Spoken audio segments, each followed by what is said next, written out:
Welcome back. This is an academic Pathshala. तो चलिए continue करते हैं हमारा रामायण द एपिक सीरीज़। पिछले वीडियो में हमने पढ़ा था कि ऋषि विश्वामित्र दशरथ के पास आए थे और उन्होंने हेल्प मांगी थी अपना यज्ञ पूरा करने के लिए, जिसमें कि राक्षस लोग विघ्न डाल रहे थे। तो ये है हमारा फोर्थ चैप्टर, सीता स्वयंवर। तो आइए शुरू करते हैं। After taking permission of their father, Ram and Lakshman accompanied sage Vishwamitra to the Dandak forest. On their way, Vishwamitra warned Ram and Lakshman about the danger they would be facing, as Maricha and Subahu were very powerful demons. When they reached the forest, the yagna was started again. Rama and Lakshmana were on their toes, waiting for the demons. It continued for 5 days without any problem. तो राम और लक्ष्मण अपने पिता राजा दशरथ से आज्ञा लेते हैं और विश्वामित्र के साथ दंडक वन में जाते हैं। उसके बाद जब वो रास्ते में आ रहे होते हैं तो ऋषि विश्वामित्र राम और लक्ष्मण को बोलते हैं कि आपको बहुत केयरफुल रहना होगा, इसमें बहुत खतरा भी हो सकता है क्योंकि ये जो मारीच और सुबाहु जो राक्षस हैं वो बहुत ही पावरफुल हैं। और जब वो वन पहुँचे और उन्होंने अपना यज्ञ फिर से शुरू किया और राम और लक्ष्मण अपने हाथ में धनुष और तीर लेके उनकी रक्षा करने के लिए तैनात हो गए। और देखते-देखते 5 दिन ऐसे ही निकल जाते हैं, कोई नहीं आता है। On the 6th day, however, two demons appeared, roaring thunderously. Rama used his weapon Manavastra upon Maricha. It struck him with great force and he was badly injured. Seeing this, Subahu attacked Rama. Rama used his other weapon, Agni-astra, and killed the demon. तो छठवें दिन क्या होता है, वो दोनों राक्षस वहाँ पे आ धमकते हैं और रामा अपने अस्त्रों का प्रयोग करते हैं और मानवास्त्र मारीच के ऊपर चलाते हैं और उसको बुरी तरह घायल कर देते हैं। इसके बाद क्या होता है, दूसरा राक्षस सुबाहु उन पे अटैक करता है और राम अपना दूसरा अग्नेयास्त्र लेके उसको भी मार डालते हैं।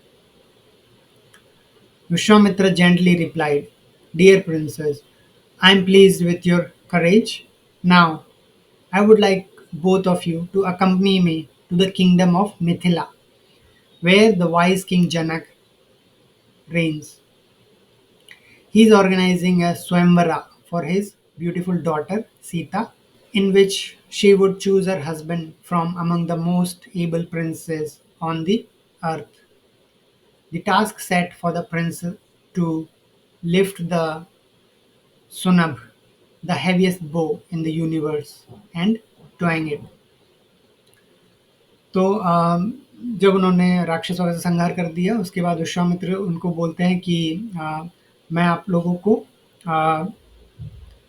के साहस से बहुत खुश हूँ और अब मैं चाहता हूँ कि आप मेरे साथ मिथिला, जहाँ पे राजा जनक राज करते हैं, वहाँ पे मेरे साथ आइए। और राजा जनक जो हैं वो अपने पुत्री सीता के लिए स्वयंवर का आयोजन कर रहे हैं, जहाँ पर वो सीता अपने लिए वर का चयन करेंगी और इसमें एक प्रतियोगिता रखी है। जो भी उस धनुष, एक शिव धनुष है जिसका नाम है सुनभ, उसको उठाकर उसके ऊपर प्रत्यंचा चढ़ाएगा, उसके साथ ही सीता का विवाह होगा। When the ceremony began, one by one all the princes from various powerful kingdoms tried their hand on lifting the bow, but none of them could ever even move it. Sage Vishwamitra asked Rama to try to lift it. Rama obeyed, and to everyone's surprise, he lifted the bow like a feather. Just after that, he bent it and stretched its string. He did so with such a force that the bow broke into two with a loud noise that echoed through all the kingdom on the earth. तो जब ceremony शुरू हुई, वहाँ पे उपस्थित जितने भी राजा महाराजा, जितने भी प्रिंस वहाँ आए हुए थे, सब ने ट्राई किया, लेकिन कोई भी उस शिव धनुष को हिला तक नहीं पाया। उसके बाद ऋषि विश्वामित्र ने राम को बोला कि राम, तुम कोशिश करो और इस धनुष को उठा के इस पे प्रत्यंचा चढ़ाओ। तो रामा ने उनकी आज्ञा का पालन किया और उन्होंने उस धनुष को एक हल्के से पंख, मोर पंख की तरह उठा लिया और उसको प्रत्यंचा चढ़ाने के लिए उन्होंने उसको बैंड किया जोर से, और वो शिव धनुष बीच से टूट गया, उसके दो टुकड़े हो गए, और बहुत ही लाउड नॉइस के साथ, जिससे दुनिया के जितने भी किंगडम, जितने भी राज्य थे, उन सब में उसकी एको सुनाई दी गई। The noise resounded in the Mahindra mountain too, where it shook the sage Parashuram out of his meditation. He grew furious when he realized that somebody had broken Lord Shiva's Sunabh. He rushed to Mithila and stormed into King Janak's palace.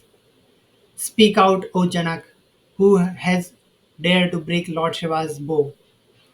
Speak out, or I'll destroy the whole kingdom, he said. King Janak fell on his feet. The whole assembly shook with terror, but none dared speak up. At the moment, Rama spoke calmly. O great sage, it was I who accidentally broke the bow. I am your humble servant and at your command. But Parashuram was still angry. O son of Dasratha, take my bow with which is equal to the Sunab. If you are able to string it and set an arrow to it, I shall accept you as an incarnation of Lord Vishnu himself, challenged sage Parashurama. तो जब वो शिव धनुष टूटा, उसकी आवाज़ से महेंद्र पर्वत पर परशुराम जो अपनी तपस्या में लीन थे, वहाँ तक भी वो आवाज़ पहुँची और उनको तपस्या से जगा दिया। और जब उन्होंने वो आवाज़ सुनी, उनको एहसास हुआ कि उनका शिव धनुष के टूटने की आवाज़ थी, तो वो बहुत ही गुस्से में, उनको बहुत ही गुस्सा आया और वो सीधा जनक के महल में पहुंच गए। उन्होंने राजा जनक से बोला, वो जनक, किसकी हिम्मत हुई मेरे शिव धनुष को तोड़ने की? जल्दी बताओ, वरना मैं पूरे राज्य को तबाह कर दूंगा। तो राजा जनक ने जब ये सुना तो उनको बहुत ही डर लगा, क्योंकि परशुराम बहुत ही गुस्से में थे। तो वो उनके सीधे पैरों में जाके गिर जाते हैं, क्षमा याचना करते हैं, और पूरी असेंबली डरी हुई होती है उस टाइम पे। लेकिन राम बहुत ही सॉफ्ट तरीके से, बहुत ही नम्र तरीके से उनसे बोलते हैं कि हे परशुराम, ये मैं हूँ जिसने ये शिव धनुष तोड़ा है। मैं तो आपका सेवक हूँ, आप बताइए मेरे लिए क्या आज्ञा है। ये सुन के परशुराम को थोड़ा रिलीफ हुआ, लेकिन फिर भी वो अभी भी गुस्से में ही थे। तो उन्होंने बोला, हे दशरथ पुत्र, ये मेरा दूसरा धनुष लो और इस पे तुम प्रत्यंचा चढ़ाओ और इस पे एक तीर को रखो। अगर ऐसा कर सकते हो तो मान जाऊंगा कि आप भगवान विष्णु के अवतार हो। तो उन्होंने राम को एक तरह से दूसरा चैलेंज दिया। Rama took the bow and arrow from Parashuram, and with no effort at all, he strung it and set the arrow to it. Then he gently spoke, You asked me to set an arrow on this bow, now I have done so. Now this arrow must be used to injure you physically or to strip you of all your powers and knowledge you have acquired through your years of meditation. When he heard this, he suddenly realized his haughtiness. He bowed down before Ram and spoke, O great one, have pity on me, for I am a sinner. If you spare my life and take away all my other powers, I would gladly spend the rest of my days worshipping you. तो उनके challenge के हिसाब से राम ने उनसे धनुष और तीर लिया, और बड़ी आसानी से उन्होंने उस धनुष को तैयार करके उस पे तीर को सेट किया और वो बड़े शांत स्वभाव से बोले कि आपने मुझे धनुष को सेट करके उसके ऊपर तीर रखने को बोला था, मैंने किया। अभी ये तीर इसके ऊपर है, तो इस तीर को कहीं पे हमें छोड़ना होगा। तो बताइए, मैं इस तीर से आपको घायल करूँ या फिर आपकी जो भी अभी तक की तपस्या और नॉलेज जो आपने इकट्ठा की है, उससे आपको जो यश मिला है, उसको मैं इससे टारगेट करूँ। तो उन्होंने बोला कि राम, मुझे समझ आ गया है कि आप कौन हैं, तो मुझ पे दया कीजिए। और तो परशुराम ने राम से बोला कि आप इससे मेरे बाकी के पावर ले लीजिए, बट मुझे आप स्पेयर कीजिए, और मैं समझ गया हूँ कि आप कौन हैं, और rest of my days worshipping you, मैं आपकी पूजा करता रहूँगा। The whole assembly was relieved when sage Parashurama left. Lord Ram was able to humble the arrogant sage. King Janak realized that it was only Lord Ram who was worthy of his daughter's hand in marriage. Flowers were showered on Ram and drums were sounded in the whole kingdom. Rama and Sita exchanged mutual glances of love. Sita then put the garland of flower around Ram's neck and chose him as her husband. तो जब परशुराम जी वहाँ से चले जाते हैं, सारी सभा जो है उनको थोड़ा रिलीफ मिलता है, और राम ने जैसे कि परशुराम जी का सामना किया, किंग जनक को रियलाइज़ हुआ कि वो सीता के लिए एकदम सही वर साबित होंगे। और इसके साथ ही फूलों की वर्षा होती है और ढोल नगाड़ों के साथ पूरे राज्य में सेलिब्रेट किया जाता है, और रामा और सीता वरमाला एक दूसरे को पहना के अपना जीवन साथी एक दूसरे को चुनते हैं। Even the god in heaven rejoiced this union. When news about this reached Ayodhya, the king and his wives immediately set out to Mithila to join the celebration. Sita had a sister Urmila and other two cousins. Urmila was married to Lakshmana and her two other cousins were married to Bharat and Shatrughna. Both the kings Dashratha and Janak were delighted by this. Soon all were married and Dasratha was happy that his wish was fulfilled. तो जब उनका विवाह निश्चित हो जाता है, तो सभी देवतागण भी खुशी मनाते हैं, और जब इसकी खबर अयोध्या पहुंचती है, तो किंग दशरथ और उनकी रानियां मिथिला आने के लिए निकल पड़ते हैं। और सीता की एक बहन थी उर्मिला और दो अदर कज़िन थी, जिनकी शादी, चारों की शादी इधर चारों दशरथ के चारों पुत्रों के साथ कर दी जाती है। किंग दशरथ और जनक बहुत ही खुश होते हैं कि आखिर दशरथ की जो विश थी कि राम का विवाह हो, वो संपन्न हो गया।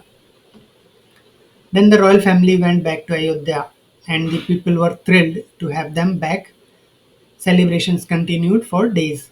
तो विवाह संपन्न होने के बाद राजा जनक और उनका परिवार अयोध्या वापस आ जाते हैं, और अयोध्या में भी सारी प्रजा खुशियां मनाती है, सेलिब्रेट करती है कई दिनों तक।